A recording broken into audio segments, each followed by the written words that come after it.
Let's go. Let's go. This is what we've been waiting for. Monoret dying to Battalion. I will level up so we can already start dealing damage. And you can see, man, this will never stop for the rest of the game. And we also can start copying those tokens. And that's just the first talent. Like, we have second one. Man, this authority, if not this authority, would be already dead. And I think we have only one choice to win this game. We need to hit lockdown.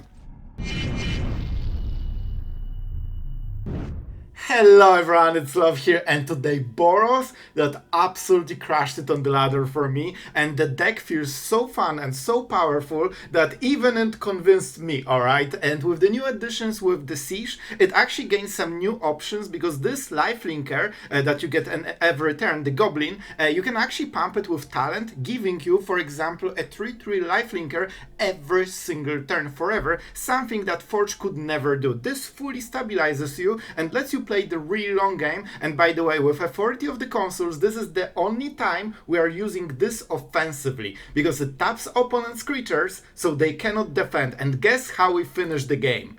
With the Skitterbeam Battalion, and this is also a lot of tokens, but because it creates 2 tokens, and those tokens get pumped with Caretaker's talent level 3. So we can actually go for insane lethals with this card, together with Forge, Siege, and of course Helix, Burst Lightning, and everything that they used to block will be tapped with authority. So this will be a very fun deck, and of course the Battlefront card is absolutely insane. This might actually be one of the top future cards, because the value from this card is absolutely ridiculous, that you will see it today. So guys, this will be a fun video. We'll kill some monoliths, we'll rank up, and we will have a ton of fun while doing this. So this will be a great day of magic. And before we start, of course, our absolute legend for today is none other than Blob Zombie, my friend. I know you enjoy Mardu. We went as close to Mardu as possible.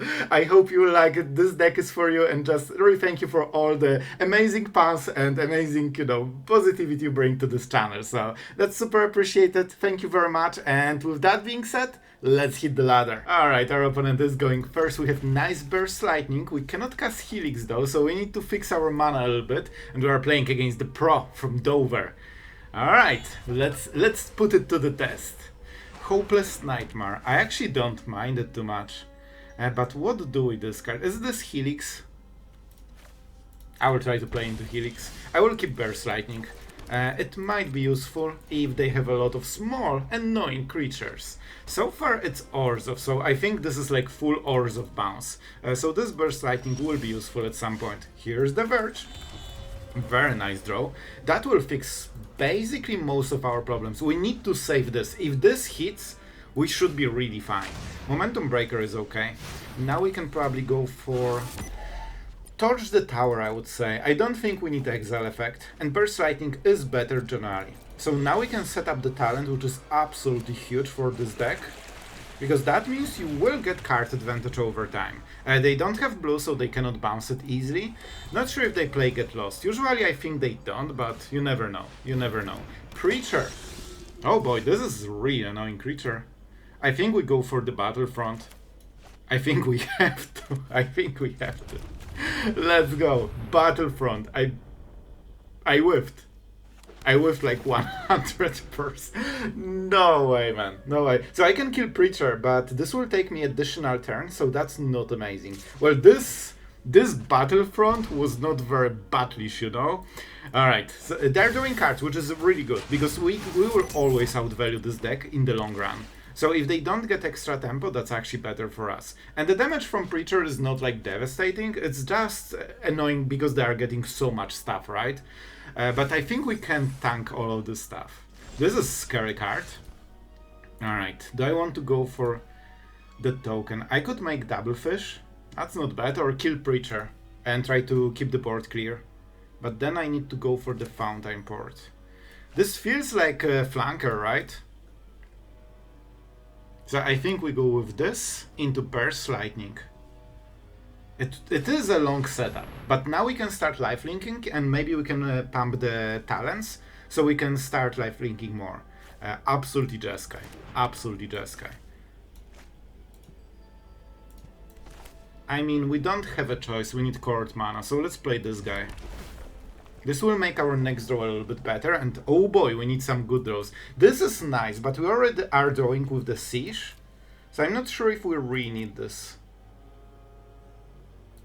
I mean, let's go, in case this dies for some reason. And of course we are keeping the Burst Lightning. So our opponent is still drawing cards, this is only 2 damage, and soon they will start losing the value game, so, you know, I think we have a good feeling about this one. Let's take our hit for the day. And the Siege is so good with life gaining, because if we level up those talents, this will be 5 lifelink a turn, basically guaranteed. Alright, max speed is a little bit scary, because I don't know what they have. Alright, there was no flanker at the end step, by the way, so that's actually a little bit better than I expected, but we also prepared for this play, so, you know, it's a bit of hit and miss, both ways. Alright, let's start. And this is where we get going. Our opponent can start doing the thing. Let's see the next card. Well, land. Alright, Burst Lightning is a nice one. In all honesty, we can just attack. Do I want to level up here? I really want to get rid of this Preacher. It's so annoying. Once we have the clear board with this, we should be incredibly fine. And they probably cannot sweep all of this at once. That's fine. See, they are starting to burn cards already. And they still might... I expect they have Kirin. Look at the deck, it's full bounce. So they absolutely have Kirin. So how can we play around it? Okay, I think... Oh, we need the... Oh, I forgot, we need the first one. Alright, we will just Fountainport then. If they don't do anything with Fountainport, make a token, draw 2 cards, draw a card, draw 2 cards, and then we will start. So I could Burst Lightning this. You know what, this is actually a really good deal. Because if they want to bounce it, they need to waste the full turn basically, and they cannot replay Preacher. I think this is absolutely amazing game plan. Because now they lost all the pressure, and from the next turn we will start outvaluing them. When you get this talent in the board, you know you are winning the long game. And see, now they need to keep tapping, and now Kirin doesn't save anything, while we start to get our draw engine. And soon, they won't be able to keep up. I've been on the opponent's side so many times, so I know exactly how much it hurts. Alright, we first go with Get Lost. On single Fountainport. Just to keep things clear. And you can see that, oh, there's no instance. That's game. That's game. And you know what? I will make a copy.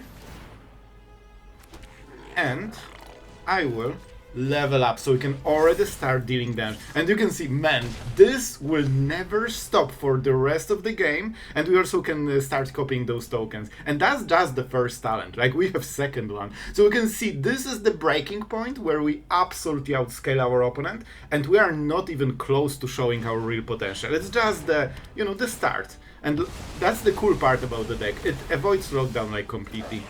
And now you see, we are doing 3 cards a turn, we get a free 3/3, and it's a lifelinker with haste. So that means we will never get bursted. And yep, we can just do it more. Oh boy, even if they kill it, we just wait 1 more turn, you know. Let's go for this one. And I will play Authority. You know what, land is fine. Land is absolutely fine. And now we can start attacking for serious. Back to 22, and with this, they actually cannot play anything that blocks. We played, this is the only deck that I'm using Authority offensively. Now whatever they play it cannot block and they will die on the next turn. This is 15 damage already. Like if we never add anything, like for example Double Forge, which will get 10 extra damage. This is fine, fully tapped of course. They should probably kill 1 of the talents, I'm not sure. Oh, they want to lock down again. Okay. I mean, they kill 1 of the creatures, so that's something. But this is not as strong as they think. I actually will keep 1 lockdown. Let's go with Authority. I don't think we need to. Alright. Our opponent is fighting, but their cards are just not enough, man. Sure, let's go for this guy. I should probably make a stop. So that was a bit of a mistake. I should pretend Boros aggro, and they have Burst Lightnings. Alright. I think we kinda sold it right now. Helix is really nice. Alright, so I think our game plan is to keep removing creatures so they never can stack too much damage. We're on 20, we already have removal. Don't forget they are on the play, so they get way more tempo, but at the cost of like less gas. Challenger, card you absolutely never like to see. And I think we definitely don't kill it yet. We wait for the combat phase so they cannot go for Slick Shot. Because they could play this into Monstrous Rage and that's already a ton of damage. And now they play the land. If they cast something to target Challenger, they are not getting too much stuff. And we will go with Get Lost here. Do you think we can go with Siege already? Or is it too early? Because Siege is really good at, you know, stabilizing. But they still have a ton of burst. Alright, they are going for the thingy. This is wasted, of course, they cannot play it. But they still got an extra creature, so now the map tokens are pretty scary. They have 3 more cards, we need to endure it. Forge. We don't have the next land as well. So this is interesting. I could go for the Siege. I cannot cast Lockdown right now. So we cannot count on this.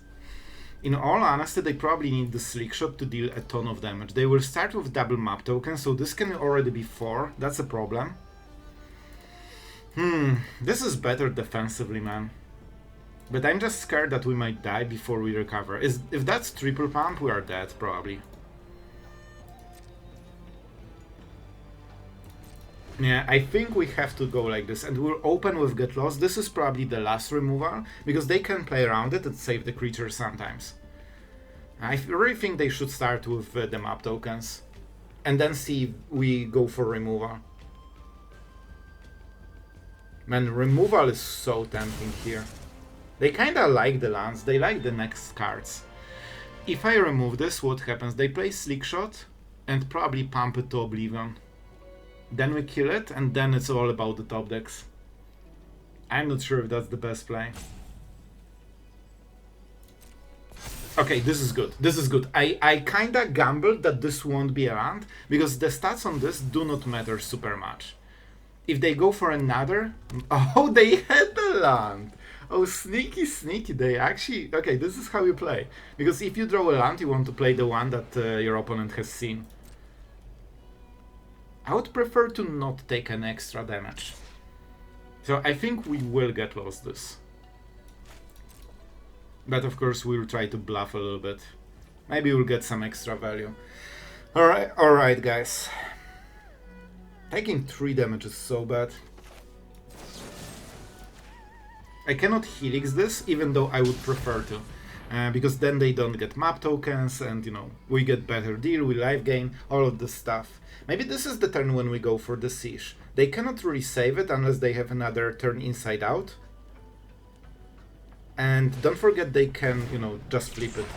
No way. No! This is literally the first time I've ever seen this. How can I play around it? I have to nice, alright? I can appreciate creativity. Oh, I have to hard this. Because this is a mono-red player that is trying new things, you know? I can really respect that. So what do we go for? Is that Siege turn? They don't have too much fuel. I honestly think this is the turn.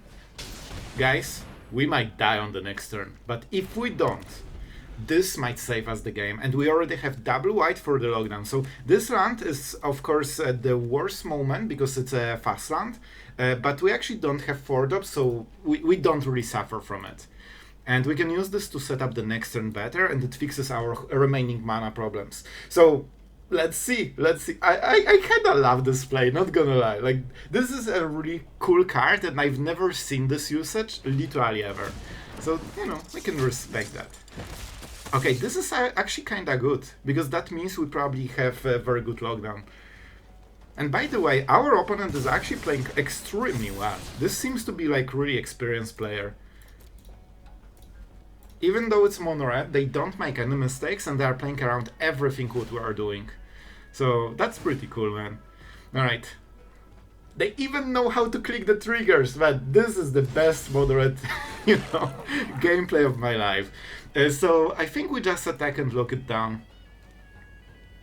They have monsters, right? So we know that the next turn will, oh my god, hurt like crazy. I think we have to.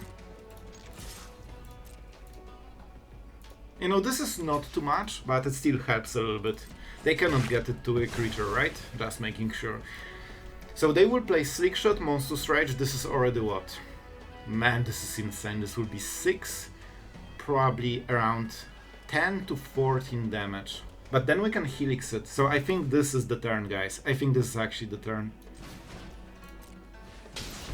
Oh, the Painland is not perfect, but thankfully we have the Lifelinker. Alright, show me. Alright, I think we need to. This is exactly, like, we know what's going on here. And I will make a stop to pretend Torch the Tower, because this type of deck always, nearly always plays Torch the Tower. So they might really think about it. I might die to this. I'm not sure if we can survive this turn. They didn't go, oh my god, they didn't go for it. I honestly think it's a mistake. Even if you expect Torch the Tower, I think you need to go with this. Because we are getting to the phase of the game where we absolutely outscale Mono Red. And now we can start life gaining. We also, man, I think this is getting better and better for us. Like right now, every next turn will be worse and worse for our opponent. I kinda want to play the Talent, but I also want to keep the Helix. And they probably cannot pump the toughness of this above 3, I think. Playing Battlefront would be really nice, but I think it's too greedy. Like every turn we are getting more and more ahead, right? So this should be okay. And with Battlefront we can probably hit another lockdown if they go too wide or something. Let's see. Bro, I think we are okay here. We can even use the Fountainport to make more stuff. Yeah, I think this is good. We not only get new Lifelinker, but we also, you know, keep it forever. So I think this is a really good play.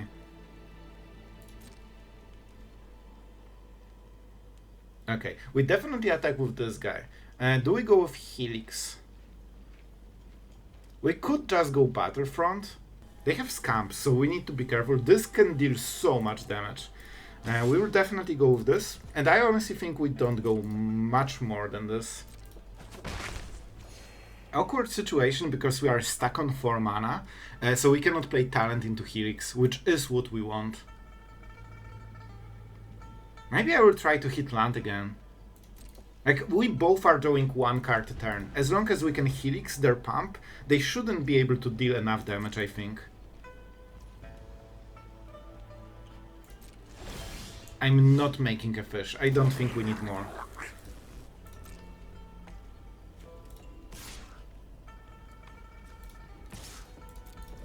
Alright, as you can see, we are getting better. I really hoped for a land. Not like that was the game plan. I hoped I will get a land and can double spell on this turn.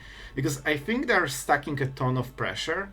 And we might die. They are literally calculating lethal every turn. So I think we cannot tap anymore. We need to wait until we hit the land and keep pushing some lifelink with this. Because it's not easy for them to stack enough damage to out-raise this siege, basically. Honestly, this siege is what's keeping us in the game. Forge wouldn't do this. Alright. I could, I guess. You know what? I will try to hit my lands. Because land is the win con here. Then I can double spell. Which is exactly, and that means after 1 turn, okay, we recover. This was a good call. And we keep making more Lifelinkers. Perfect, absolutely perfect. Alright.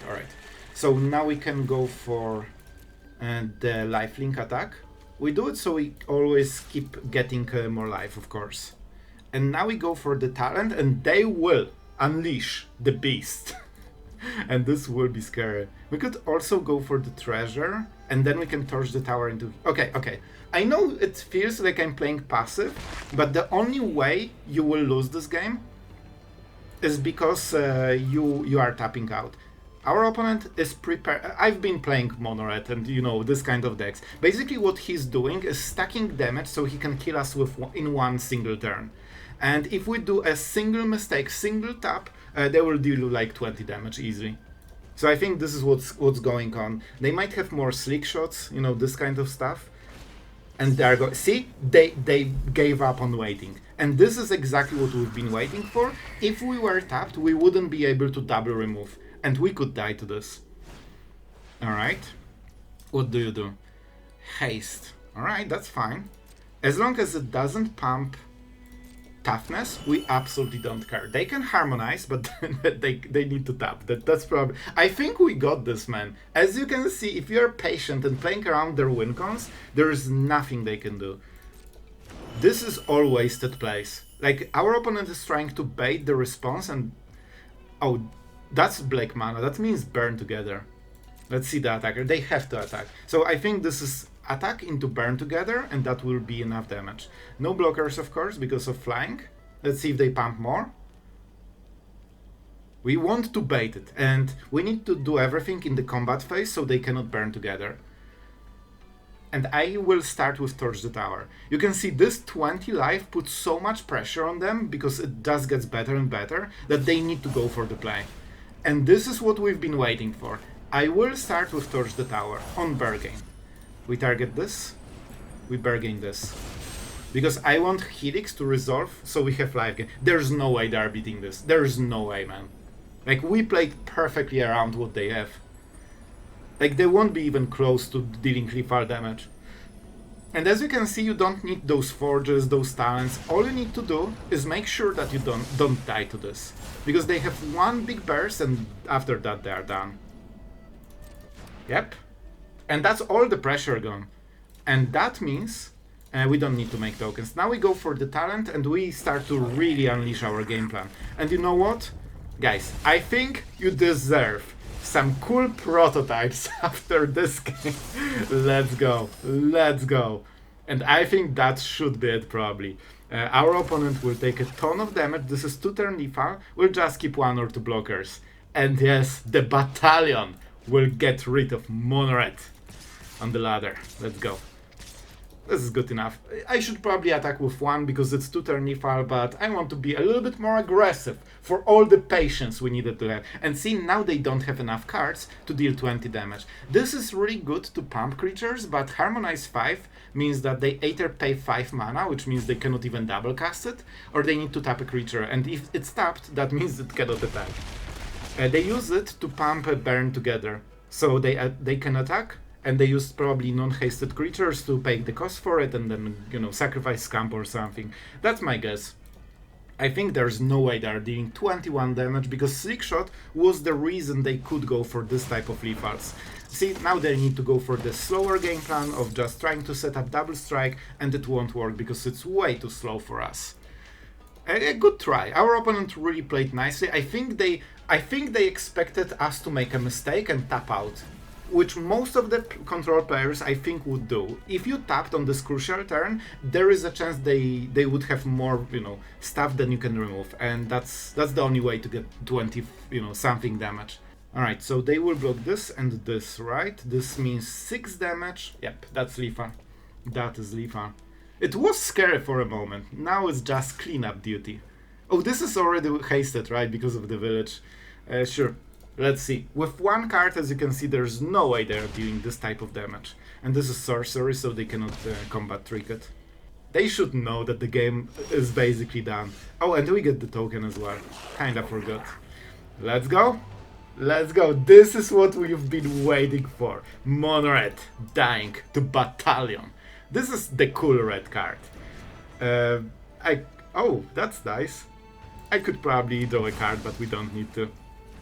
Let's see if they block. This is already lethal damage anyway. Even without Helix, right? Yeah, they're literally dead on board. Let's go. Just be patient. They cannot beat you. We are on the play, which is really good, but we don't have 3 drops, we only have 4 drops. We have plenty of them, so we will outvalue them, but they can start first with the first forge, so that's a problem. And we will definitely need to fight against this. Their best play right now will be Forge. Talent is acceptable, because that puts no pressure on us. It gives them cards, of course. So, of course, they got the best one. And I think we need to tank this one. We'll use Helix later when it, you know, defeats more damage, basically.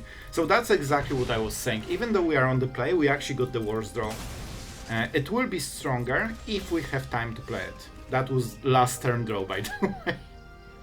Oh man, everything is exactly the opposite day. Alright, but we have Forge and Talent. That's huge. Alright, we are recovering. This draw fixed everything.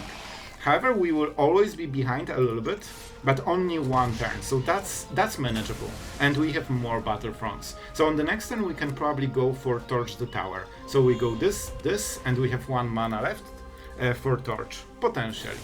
They of course instantly, answer it. Like, we have the same cards in the deck, so it's all about who draws what.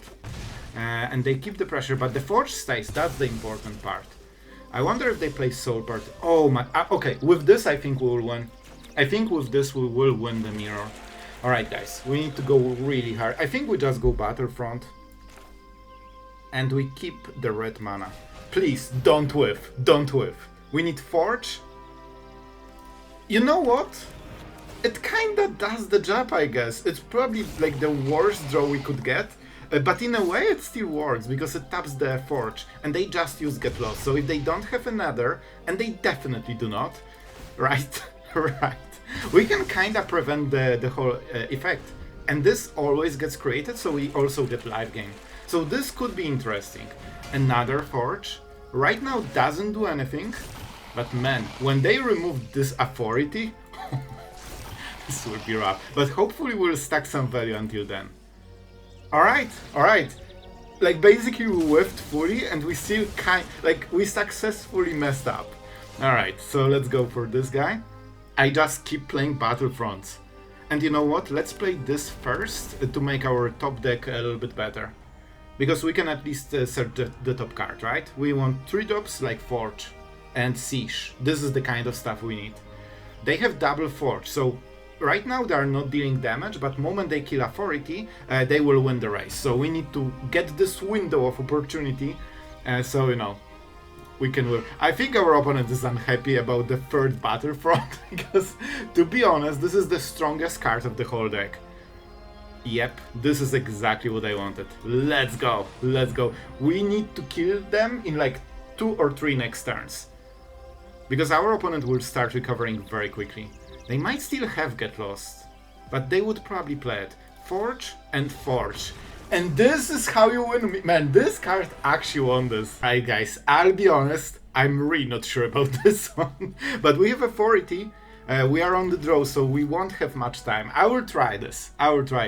We can hope that our opponent is not mono red on the play, against us not having red mana. Okay, this is a nice draw. Now we can go with authority. I will start with this just to relieve all the pressure, but it seems it's omniscience. Whenever you see this land, it's like one deck, right? Like, Azorius became the Zultai of previous era. When the moment you've seen Zultai, you knew it's like Reanimator, Foundation of the Third Path. Now you know it's omniscience. And so we need to kill them as soon as possible. And we don't have much time, so... unfortunately, being on the draw is super devastating, because our win con is basically going for the Forge quick enough so it can kill our opponent before they combo. Like, we cannot prevent the combo, we can only kill our opponent before it triggers. So right now we are in extremely bad spot. I'll be honest, the game is close to over right now. They already have the combo probably, we have 1 more turn to play the game. And if you don't run counter spells, as most of the decks, there's not much really you can do, which is the reason this deck exists, because if you play counter spells, then you die to mono red. So, rough. And if you want to sideboard against this, you can just put 2 or 3 Rest in Peace in the deck, and you will basically win every matchup like this. But then you, again, lose to mono red, because Rest in Peace is super bad against that deck. And that's like the holy trinity.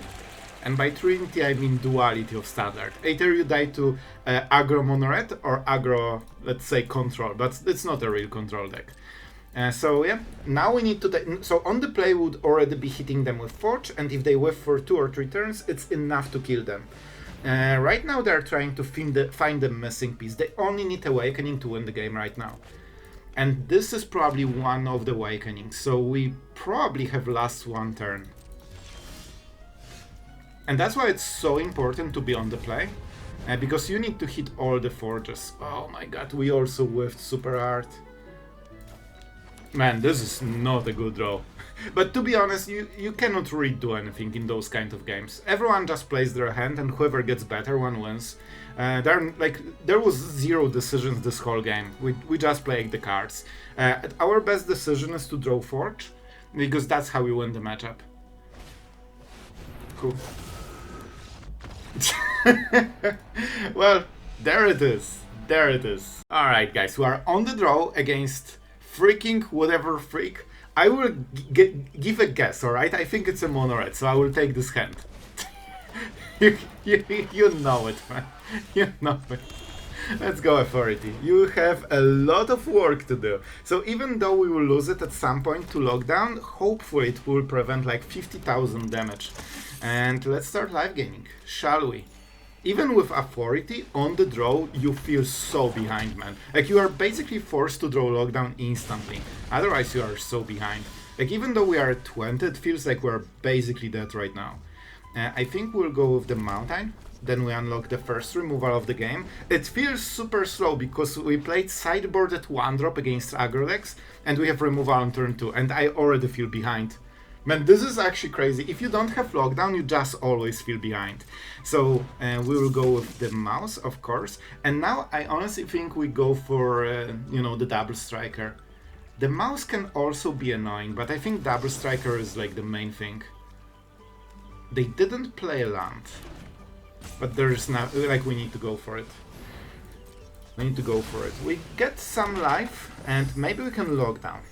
But this will still be a bit of a scary game, which is kinda wild when you think that we started the game with 2 cards against aggro. Alright, Siege. Siege is kinda nice. But we cannot play it now. I think we will go for the Battlefront, and we'll try to hit lockdown. We also can Surveil. Oh my god, Helix is such a premium card against them. Alright, I'm greedy. I'm way too greedy. I should probably just get it on top, or on the graveyard, because hitting lockdown is incredibly important. Alright, they kinda, so this is pretty good for us, even though of course, like, whatever you do, they will always get insane value. They had the land? Okay, so that must have been the draw for the turn, because I'm like, they want to draw a land, but Monstrous Rage is a card that is so insane that you always take it, right? It's always good card.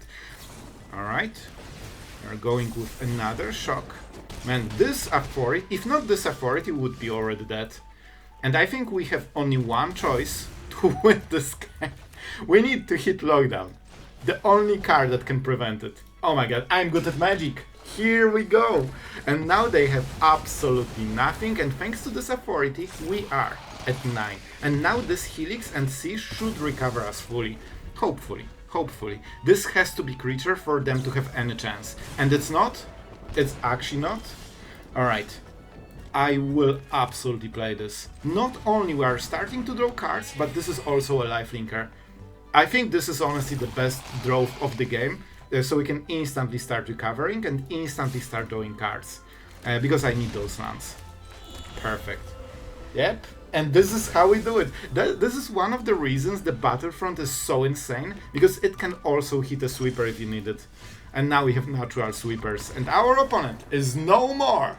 Alright guys, I hope you enjoyed this absolute monster of a deck. I really enjoyed it, and even though I usually don't love the token talent decks, I have to say this felt very nice, especially with Battlefront. You can kinda mitigate one of the downsides of this deck, that what happens if you don't hit the the deck stops working. What if you don't deck stops working? Well, with this card, you always get the missing pieces, and most of the time, alright, maybe not most, but very often you will literally get both pieces from a single casting, and the hardest part about this deck is always setting together talent with something that produces tokens. And I really like the Siege game plan. It's actually very different. It feels like those are the same things, right? You create a token and it attacks your opponent. Those cards, Forge and the Siege, are completely different, and they have completely different roles. Because Forge is way better on the offensive and it scales like crazy, so it will kill your opponent. Siege doesn't scale as much. However, you get permanent board pressure because those tokens do not get sacrificed,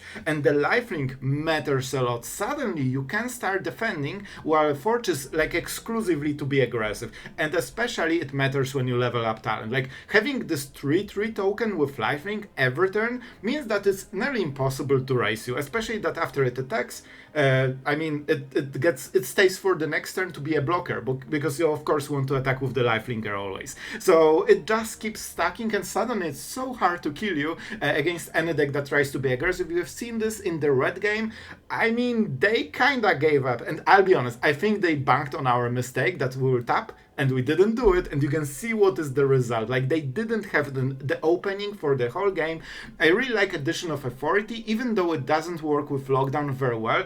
If you open with this, it buys you so much time to just set up the rest of the things, and when you finally lock down, you don't need authority anymore, and it also helps you to be aggressive. So if you expect your opponent to play a lot of creatures, and you want to go for the finisher with Battalion, I mean, you just play this 1 mana and you set up the lethal on the next turn. And one of the reasons I wanted to go for this Battalion is the fact that nobody, literally nobody, will ever expect it, and because this creates tokens, you also get some extra value from the talents with this, and hitting lethal for like 10, 15 or something like this is way more than anyone expects, especially in this kind of deck that already plays Forge, Siege, Helixes. We also switch some of the Torch the Towers into Burst Lightnings, so we can deal even more damage, and nobody respects those chips of damage until they are like 10 or lower. They just, don't care. Well, you can punish it with card nobody expects. Of course, it's not like the best replacement. You can play Elspeth,